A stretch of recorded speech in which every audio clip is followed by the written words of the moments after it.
Swap. Fascio sa EK. Cold start. Ayaw mag-start.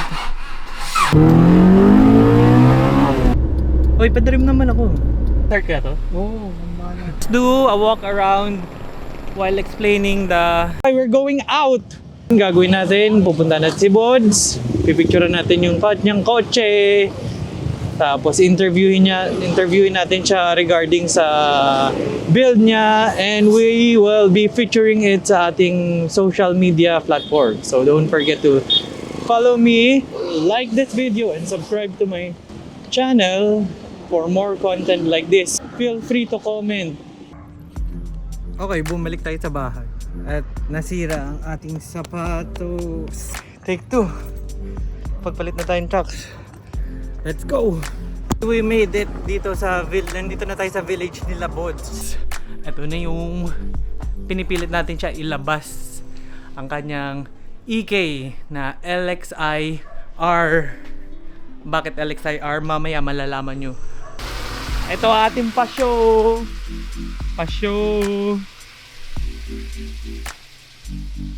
Ikutan naman natin ng konti. Gagawin ko rin to ng ibang video, yung pasyo ko at iba pa mga sasakyan ko. Ngayon wala pa akong project car, puro family, daily car, mga ganun. So next time siguro. So nagpagas ako kanina kasi first time ko magpagas dito simula nung pinull tank namin, nung kinuha namin to. First time lang ulit. Tapos sakto sa gas station, nasira yung sapatos ko. So umuwi pa ako. Nagpalit pa ulit ako. Bagay, Bods. Swap. Bagay. Swap tayo, swap. Ha? Swap. Fascio sa EK. Good deal. Cold start. Ayaw mag-start. Let's go, cold. Let's go, cold start. Ayaw pa rin mag-start. Ayaw pa rin mag-start. Cold start. Halatang hindi ginagamit. Cold start.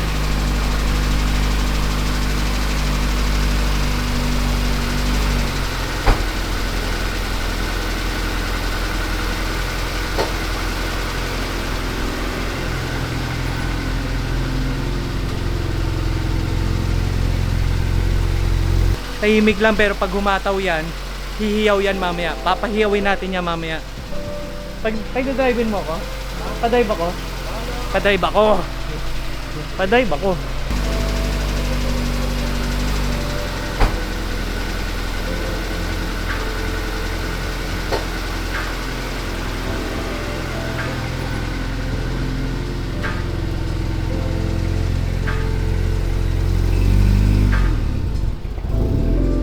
Ito na, lalabas na kami na somewhere in Antipolo.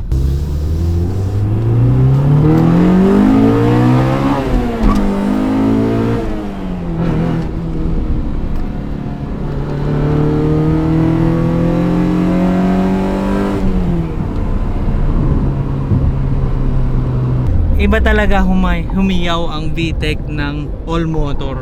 Maski sabihin mong full exhaust siya.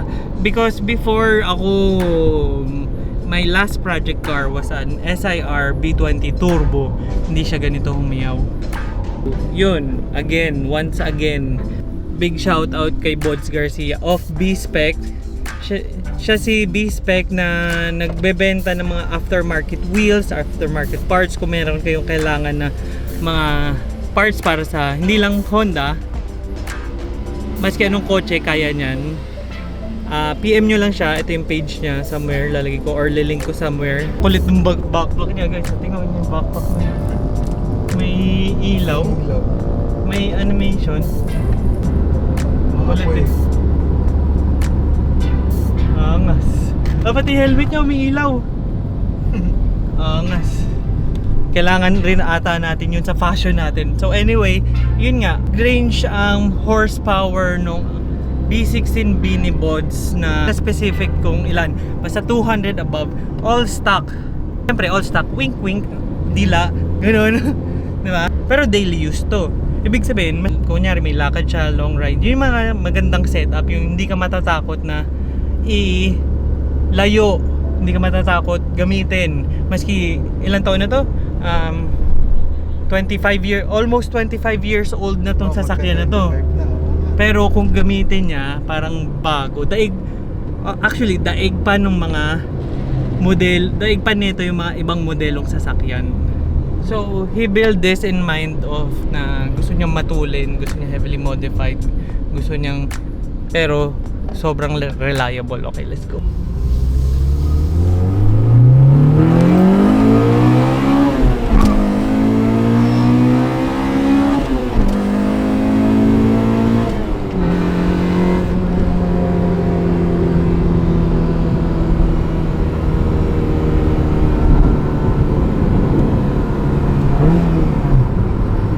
Sarap talaga ng pakiramdam ng all motor, maski sabihin mong iba yung raw power talaga. So by the way, si Bods is tatakbo sa Motul, diba? Tuloy kayo? Tatakbo sila sa Motul drag race, kailan? December 14-15 sa Clark International Speedway. Okay, it's our turn. Wanag. Okay, ganda ng ilaw natin.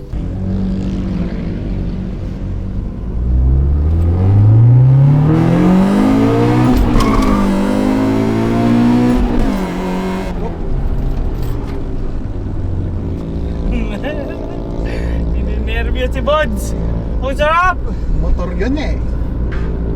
Kapit na kapit yung preno. Okay, medyo ninervyos si Bods sa atin, pero meron pa rin tayong bitaw.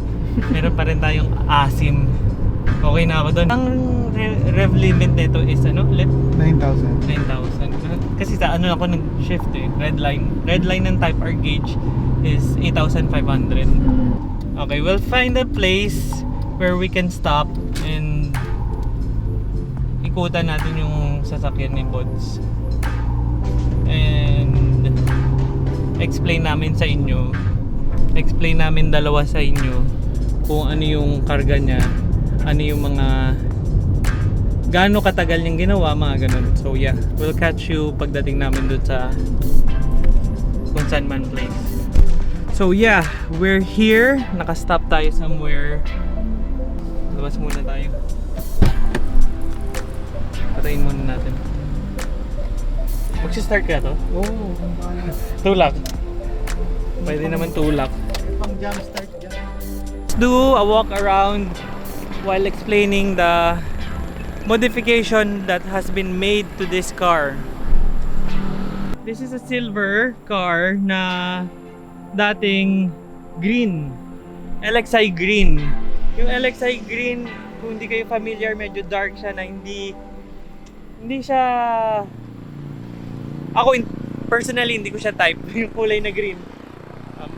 Baka na-hurt si Bods. Sorry na, Bods. Pero tingnan mo naman yung sasakyan mo ngayon. Strip to metal. Roof cut for the sunroof over there. 16-inch Bokray CE28. Wheelwood 4-pot. Brakes. Actually si Bods, nagbebenta siya ng mga wheels. So papalit-palit to wheels na to. Ito yung pang daily niya with the Yokohama Flava na tires, which is 205/45, tama? 205/45/16. Tapos ang suspension mo is Dynamics coilovers. Lahat ng bushing, under bushing niya is replaced na with polyurethane energy bushing. Retractable side mirrors. Itong Honda Access to, di ba? Rain visor. Rear disc brakes na may AEM rotors. Tapos naka twin loop na muffler. Lahat ng rubber moldings, lahat ng emblems, ginawa niya lahat brand new. Ganun ka wild tong sasakyan na to. Pero kung titingnan mo, kung tutuusin, titingnan mo siya sa labas, parang simpleng Honda Civic lang siya. Honda SIR. Pero if you know if you know, you know. Like the rear windshield. Meron na siyang wiper which is working, and also yung nozzle spray para sa hugas ng back glass. The antenna, if you're not familiar with the LXi, yung antenna niya supposed to be dito sa pillar na to. Pinalipat niya na dito sa likod, which is yung placement antenna ng SIR talaga. So kanina na auto on ng headlight, yung parang sa mga bagong sasakyan na pag dumaan ka sa madilim or nagdilim na yung wala ng araw, automatic siyang bumubukas yung headlight. So let's check out the interior. So we have the SR3 Tomcat seats. Yung steering wheel palit na rin with a quick release. Type R gauge. Meron siya yung foot lamp. Meron siya yung palit na yung buong console with the 2 din. PLX na AFR. Center console with armrest. Tweeter pads. Pati itong mga fabrics ito. Pati yung mga fabrics ng doors. Palit na rin. And there you go. SIR box seats, SIR fabrics. Let's go to the engine naman. Dito sa engine, para medyo kakaiba naman, hayaan ko si Bods mag-explain. Ako muna yung cameraman niya. So let's go. Bods, explain mo sa kanila kung ano ang laman ng engine mo. Kung anong laman ng engine bay mo. Malamang engine, di ba? Honda B16B Type R, yung pang Type R na makina, kinabit ni Bods dito sa LXi niya. Kaya siya naging LXi-R. So, eto si Bods, mag-i-explain sa inyo kung anong mga nandyan sa modifications na ginawa niya dyan sa engine bay niya. Wala naman. Normal na B16B lang yan. Na may twist. Na may twist. So, aftermarket AEM cold air intake, carbing strut bars, like yung sabi ni Bods kanina, yung dynamics coilovers, lahat rin yan pinalitan niya. Palit injectors, palit valve cover, ano ba to? Spark plug cover, palit oil cap. Yung valve cover niya is custom painted. Spoon tensioners. Lahat rin ng nakikita nyo dyan, maski yung mga linya na aircon, wiring, lahat yun, pinalitan niya, lahat yun. Walang natirang luma dito sa coaching to kung hindi yung kaha niya, kasi wala ka na magagawa dun, yun yung kaha niya. Ni-refresh niya rin na parang bago yung kaha. So, you have your Alpha Skunk 2 Alpha headers. Yan yung medyo matagal-tagal niyang tiniis na hindi palitan. Ngayon niya lang napalitan. Matagal na namin sinasabing palitan niya yun. So, yeah, basically that's it. Kailangan namin ng bagong battery. Alam niyo na yun. Ito, palit rin to. Oh yeah, ito yung B-spec plate ni Bods. Ayan. You can see B-spec plate since 2013. Tingnan nyo to, stock engine mounts. Kasi nga, ang gusto ni Bods talaga dito is daily drivable na hindi nakakairita. Ayaw niya na mayanig, ayaw niya na may kalampag, ayaw niya na maski anong rattle. And also, look at the stickers. Pinalitan niya rin lahat yan. Ayan, pinalitan niya rin lahat yan. Yung mga stickers sa hood. Small details, all the small details. Walang left untouched dito sa kotse na to. Even the trunk. Pabukas nga ng trunk. Medyo madumi pero titignan natin. Oh, shout out, M-Click sticker. M-Click sticker. M-Click sticker. Kasi nga, like what I said, si Bods, nagbebenta ng mga aftermarket parts. So, hindi mo maiiwasan. At ito rin yung daily niya, sinasabi ko sa inyo. Tingnan nyo. Ito patunay. Yan ang patunay na daily driven to. Yan. Strut bars, look at the carpet dito rin sa kompleto. Yan, kompleto lahat yan. Okay, may kulang ka dito. Meron ditong warning dapat. Yeah. Meron tayong nakitang kulang. Top coat naman yung dito. So, yung basically interior mo is buong top coat rin. Lahat. Naka-top coat rin lahat. So, pag tinanggal mo lahat ng carpet mo, makintab rin lahat ng ilalim. Hanggang ilalim. Hanggang ilalim. And maski daw yung ilalim, pag inangat mo yung kotse, sprayed siya ng parang yung nasa taas. So, ayan, tingnan natin. Ayun na, yung ilalim. Ayan, kung nakikita nyo, painted rin siya. So, that's it. Here's B-Spec Aftermarket Parts. PM nyo lang siya on Facebook. Meron rin siyang Instagram. Maybe he can help you with your project car na binubuo. I'll be featuring this car on my Facebook page and maybe Instagram. I'll take some photos, and then when this video comes out, the photo video, I will try to make this a series na meron tayong featured car. Subukan natin monthly or more frequently.